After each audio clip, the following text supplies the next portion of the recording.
Nous retrouvons nos chers invités, Pasteur Edo Komi, président du mouvement Martin Luther King et le journaliste Adam Adjronou pour la suite de Regards croisés. On parlait de la République démocratique du Congo et de ces affrontements meurtriers entre groupes armés au sud Kivu. Alors, il y a les assises de Nairobi, Adam Adjronou. Finalement, certains pensent que ces assises de Nairobi ne peuvent pas malheureusement mettre fin aux affrontements actuels au sud Kivu. Pourquoi précisément? Non, je pense que la raison est unique. Il suffit de faire une petite comparaison sur au moment où ces accords-là sont signés jusqu'au jour d'aujourd'hui. Vous comprendrez que depuis la signature de ces accords-là, on a comme l'impression que les choses même sont exacerbées. Voudrait dire quelque part qu'il n'y avait pas eu de sincérité dans ces accords-là où pratiquement tous les protagonistes n'étaient pas aussi sincère par rapport à ce qui signait donc, mais cela interpelle également deux aspects. Je pense que l'un de ces aspects-là a été donc cité par le pasteur tout à l'heure, là, qui laisse fortement prospérer même les extrêmes, liés donc à cette question des casques bleus, le plus vieux contingent du monde et le plus important d'ailleurs même au niveau de la RDC, en effectif également.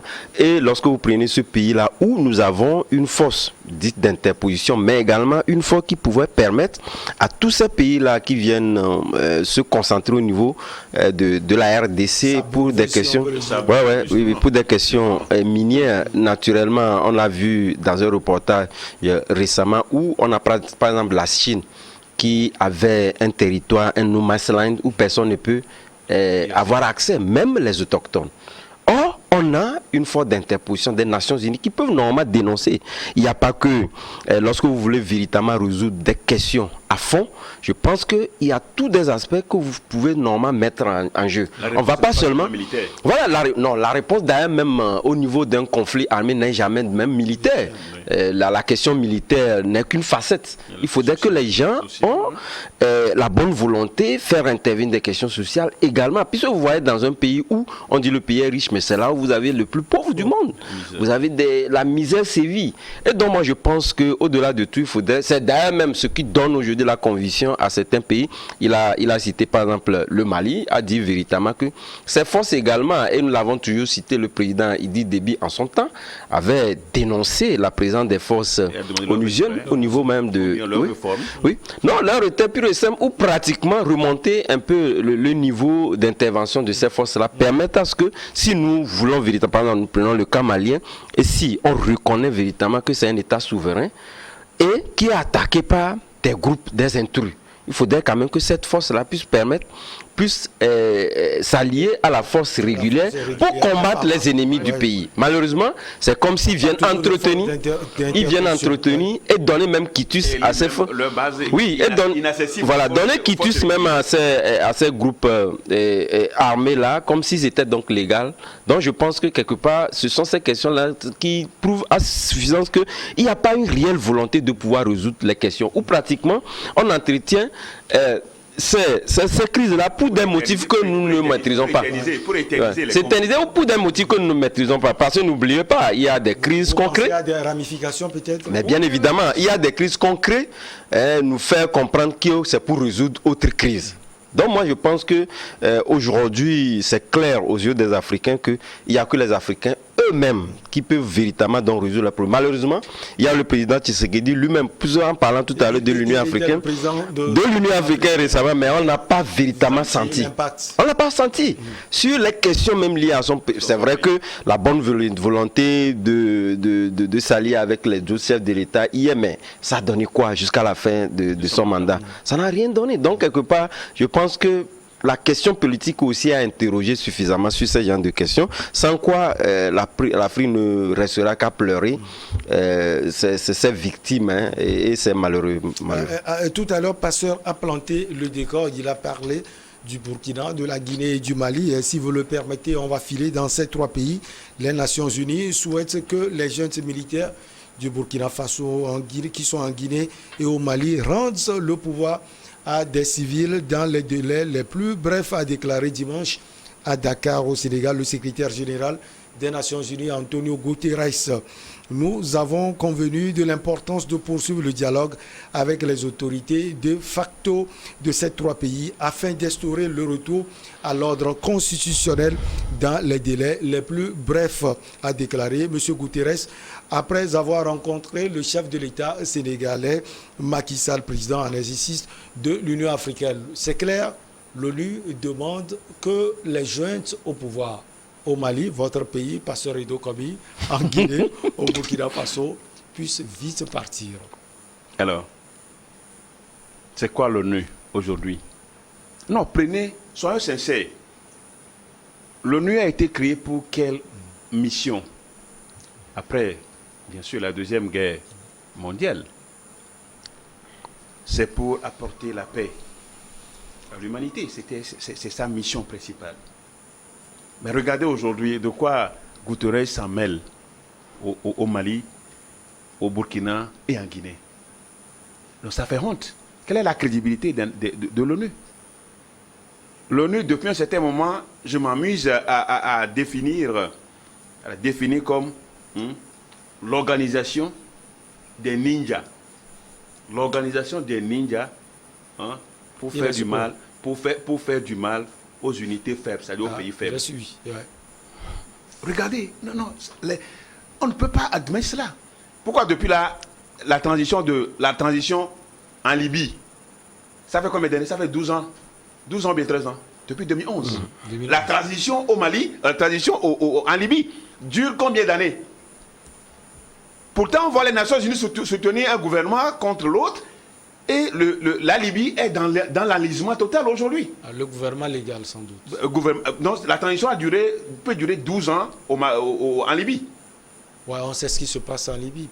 Rien ne se passe dans les autres pays. Beaucoup de choses d'ailleurs. L'ONU était où quand Alpha Condé changeait la constitution? Qu'est-ce que l'ONU a dit? Vous parlez de la souveraineté de ces pays, non? Alpha Condé avait dit, mais la Guinée est souveraine, n'est-ce pas? Donc l'ONU n'a pas besoin de s'impliquer. Alors pourquoi, d'où vient-il aujourd'hui? Non, mais ce n'est pas possible. On ne doit pas admettre ces messieurs-là à venir prendre l'Afrique comme si nous étions un sous-continent. On ne peut pas. C'est fini ça. Donc, vous voulez que l'Organisation des Nations Unies vous laisse en paix, c'est ça? Vous laisse en paix d'ailleurs. Vous laisse nous-mêmes dans notre paix. Parce que sa paix, c'est une paix qui est téléguidée. Mais vous prenez l'ONU. L'ONU, qui contrôle l'ONU? Qui contrôle l'ONU? Les États-Unis. C'est un point d'interrogation. Les Occidentaux. C'est l'Occident. La France, l'Allemagne et les autres qui disent à Guterres de venir voir Macky Sall, qui est le président en exercice de l'Union africaine, pour faire la pression. Mais voilà que la Guinée demande presque 4 ans, c'est ça, non? 39 mois. 39 mois pour la transition. 3 ans, 3 mois. Donc vous avez vu, au Burkina, 3 ans. Au Mali. Donc c'est pratiquement... Alors ce qui est convenable aujourd'hui, je pense que les Nations Unies n'ont plus de crédibilité, n'ont aucune crédibilité. Finalement, qui a de la crédibilité? Les Nations Unies étaient où quand on tuait les populations, on brûlait les villages au Mali. On brûlait les villages au Mali. Au Burkina, ça se passe. C'est seulement en Guinée où il n'y a pas les djihadistes qui se passent encore là. Ça, c'est le mandat de plus. Mais regardez, est-ce que c'est normal? Est-ce qu'on a vu les Nations Unies s'impliquer réellement dans la situation des Africains dans ces pays? Non, pas du tout. Maintenant, il est de passage, il raconte des histoires, ils veulent faire pression. Alors, ce qui est convenable aujourd'hui pour les trois pays, je crois, la Guinée, le Mali et le Burkina, doivent s'unir. En tant que trois pays, ces trois pays doivent s'unir maintenant. Coopération militaire, économique, et tout ça là, pour pouvoir faire face. Pour faire face à l'Occident, non pas pour faire ça à la CEDEAO. Laissez la CEDEAO de côté. La CEDEAO, si on laisse... À un moment où on cherche des solutions, Pasteur, vous estimez que ces trois pays doivent s'unir? Oui, bien sûr. Bien sûr. Aux Occidentaux. Pourquoi pas une autre union? Les trois pays peuvent constituer une autre union en Afrique. Est-ce qu'il y a une loi qui leur interdit de s'unir? Que les ponts du dialogue soient coupés finalement? Non, il ne faut pas couper. Non. Le dialogue, les échanges entre les pays, c'est tout à fait normal. Pourquoi couper les ponts? Mais ces pays peuvent décider même de quitter la CEDEAO, mais continuer pas à avoir des échanges avec les autres pays. Vous avez vu le Sénégal, la situation du Sénégal par rapport à l'économie, par rapport aux sanctions. Vous avez vu le Sénégal? Le Sénégal risque même d'être sanctionné par la CEDEAO pour avoir laissé passer des transactions économiques entre le Mali et le pays. Donc vous voyez la situation qu'on crée aujourd'hui. Je crois que les autorités, les dirigeants de la CEDEAO sont convenus aujourd'hui que la situation, tout ça là risque de les échapper s'il ne faut pas attention. Donc les Nations Unies, le secrétaire général de l'ONU, qui reste toujours à condamner, c'est le principe de condamnation. Mais il n'y a pas d'action. On ne sent pas l'ONU agir pour vraiment préserver la paix. L'ONU est au service des puissances occidentales et on manipule le secrétaire général. Hein, c'est qu'on le manipule et il est là, il n'a aucune... Donc, je crois qu'il a prêché dans le désert. Pour moi, il a prêché dans le désert. Il a prêché dans le désert et personne, aucun de ces dirigeants des trois pays, on l'a seulement écouté. Mais je crois que les réponses ne vont pas tarder à venir. Quel est l'impact, si on peut le dire, Adam Adjaranou, de ces propos d'Antonio Guterres à Dakar au Sénégal? Vous savez, moi je pense qu'il faut savoir raison garder.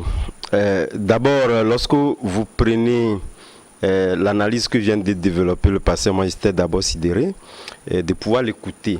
Parce qu'on doit partir sur des bases concrètes. Ces bases-là qui interpellent le principe de subsidiarité, qui a conduit donc à la subdivision sous-régionale et même régionale des pays reconnus par les Nations Unies, pour faire en sorte que la région, la sous-région proche des pays à forte turbulence institutionnelle puisse donc s'en préoccuper.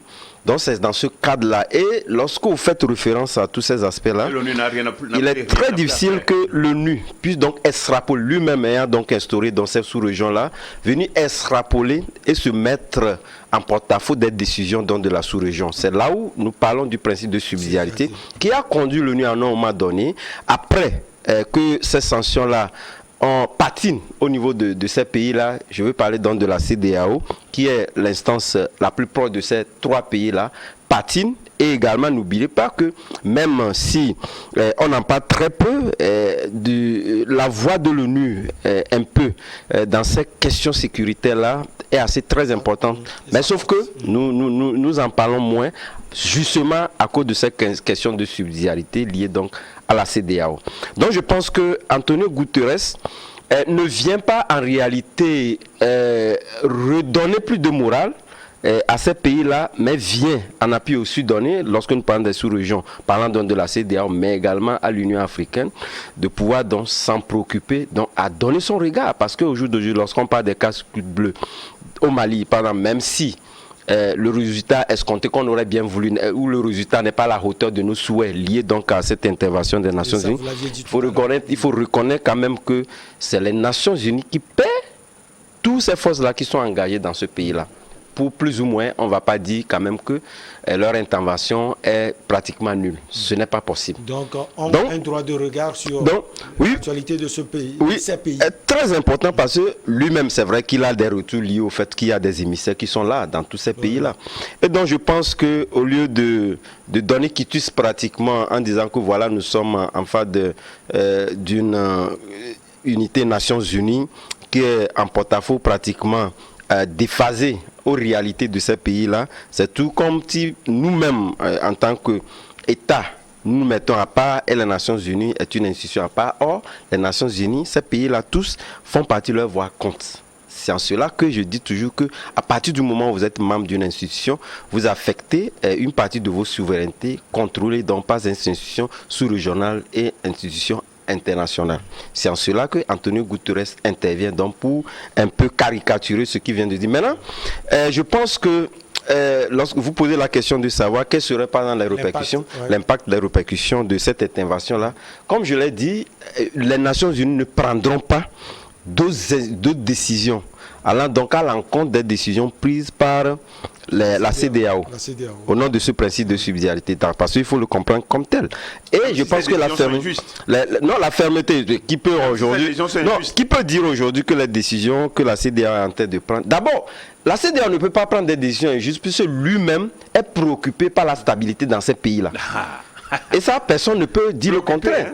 Et donc, lorsqu'on est On est préoccupé. Préoccupé, vous dites? Les décisions économiques, oui, ils sont importantes. C'est pour mettre la pression, pour faire en sorte que ces pays-là puissent retrouver donc la normalité. Ce que ne tend pas de suite en temps dans ces poussies-là qui sont toujours au pays. Voilà les positions. Il y a le Mali. Mais de toutes les façons, la CEDEAO n'a jamais interdit à un pays donc de se retirer. C'est à eux de voir. De toutes les façons, ils sont là. C'est à eux de faire. Et eux-mêmes l'ont dit, quels que soient les cas, on ne sortira pas de la CEDEAO. Le Mali l'a dit. Voilà, tout à fait. Mais lorsque vous prenez un peu le Burkina et la Guinée, les questions ne sont pas à prendre au même niveau d'analyse, puisque le Burkina Faso essaie de poser des préoccupations qui, de mon point de vue, sont des préoccupations assez tangibles sur lesquelles la CEDEAO peut véritablement donc lever un peu le pied sur l'accélérateur. Mais on comprend directement qu'au niveau de la Guinée, il y a cette volonté de se maintenir au pouvoir qui s'exprime. Pour la simple et bonne raison qu'on nous dit que c'est un délai consensuel issu des différents cas de discussion que la Guinée a connus. Or, ces différents cas de discussion continuent par se multiplier. Au même moment, ces acteurs-là qui ne prennent pas à ces cas de discussion-là, aussitôt la date donnée, ce sont eux qui protestent. Ça voudrait dire quelque part que ce n'est pas une date consensuelle, mais c'est une date issue de Mamadou Doumbouya qui veut se donner un mandat. Puisque, on l'a dit lorsque vous comparez, c'est le mandat du Ghana, c'est le mandat des États-Unis, c'est le mandat de plusieurs autres pays. Du Nigeria. Du Nigeria également, c'est le mandat dont il veut se donner un mandat, ce qui n'est pas acceptable. Alors, pasteur Edo Komi, Antonio Guterres a insisté également sur le dialogue.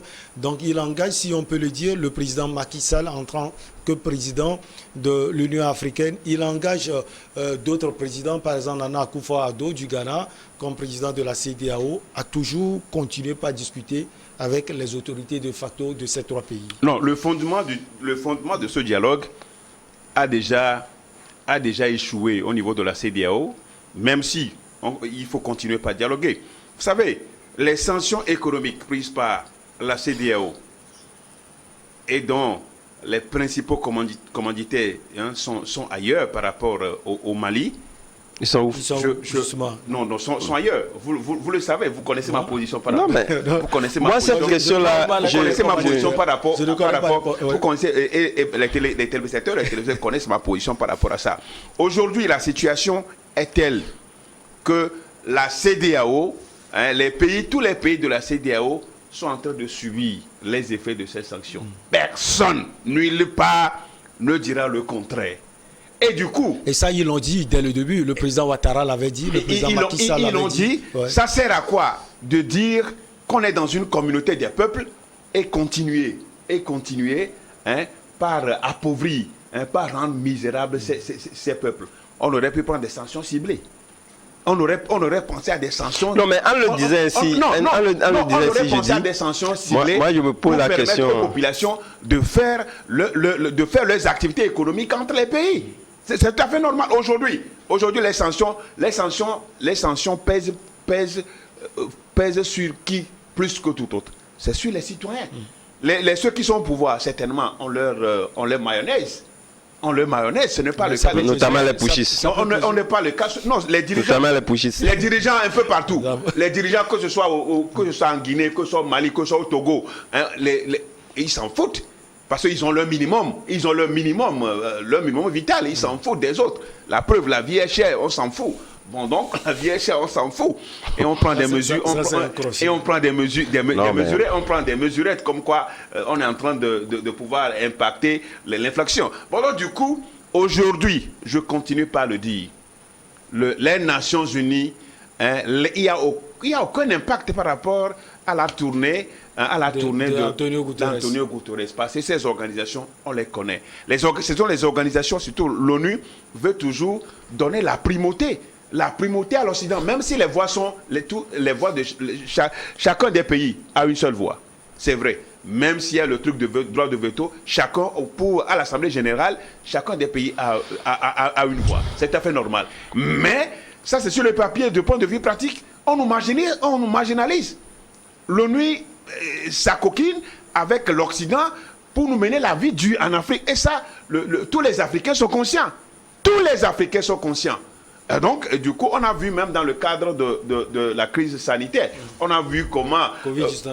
comment Covid-19 par rapport au vaccin, on a vu encore la discrimination. On a vu l'unité des pays, des grandes puissances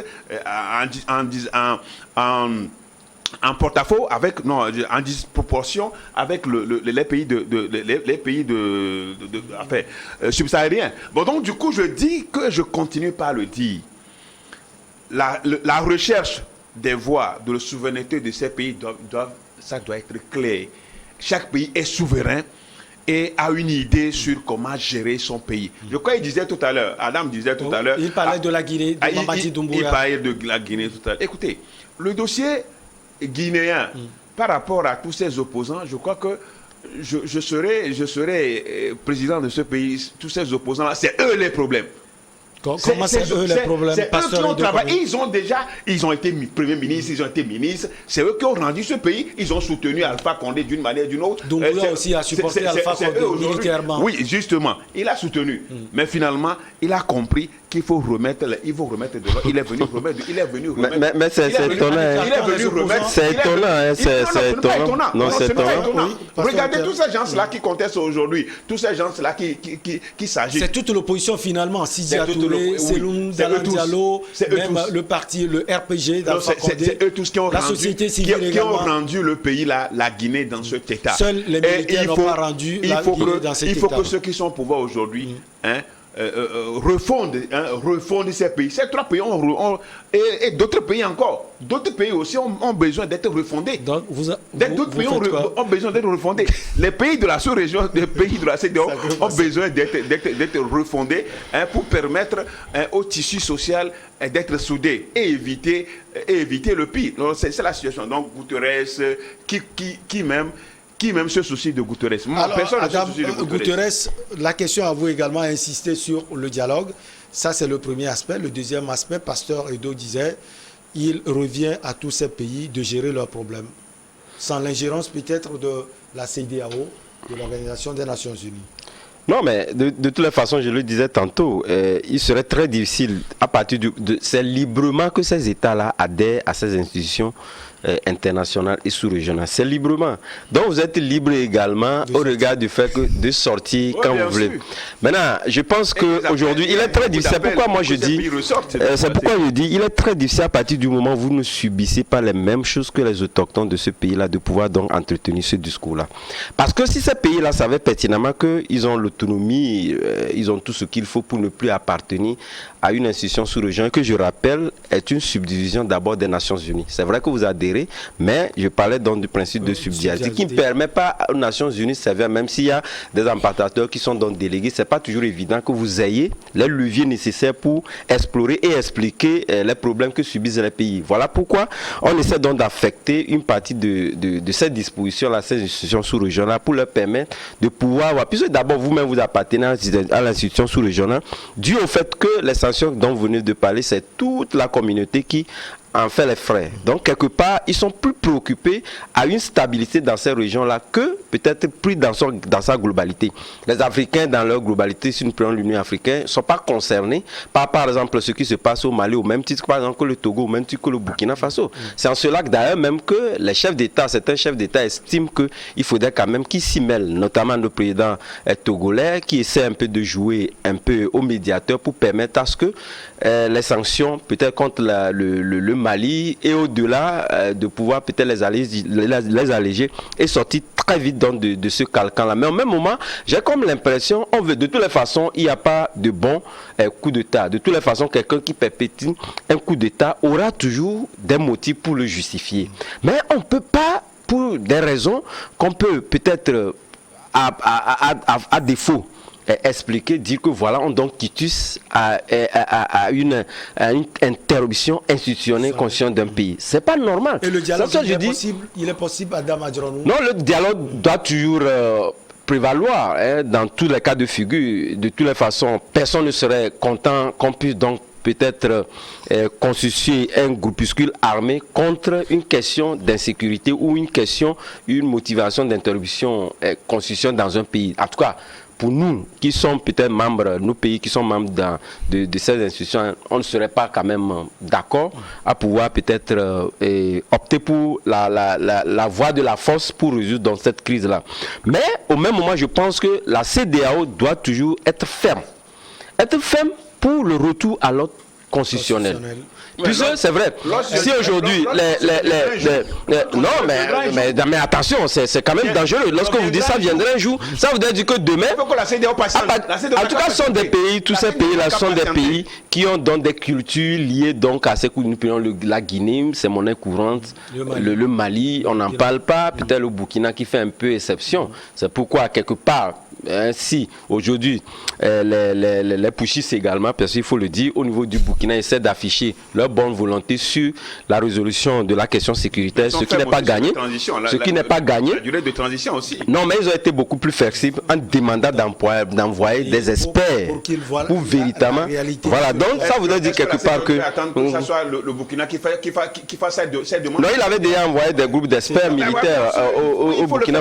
De toutes les façons, je me dis, moi, je suis d'accord, moi je suis légaliste et je serai jamais d'accord dans un pays qu'on puisse donc justifier l'arrêt constitutionnel pour perpétuer donc un coup d'État. C'est inadmissible et inacceptable. Il faudrait que la CEDEAO soit ferme là-dessus. Avec la CEDEAO, la coopération d'un pays avec la CEDEAO, bien avec la, ce n'est pas obligatoire. D'ailleurs, c'est pourquoi je salue les autorités maliennes qui ont décidé de mettre un terme. Non, ils l'ont jamais dit. Choguel Maïga est revenu. Non, de mettre un terme à la coopération militaire avec la France. La France. Ça, c'est sûr, mais ils ne pourraient jamais le faire avec la CEDEAO. On va marquer la pause pour le journal et on vous retrouve pour la suite.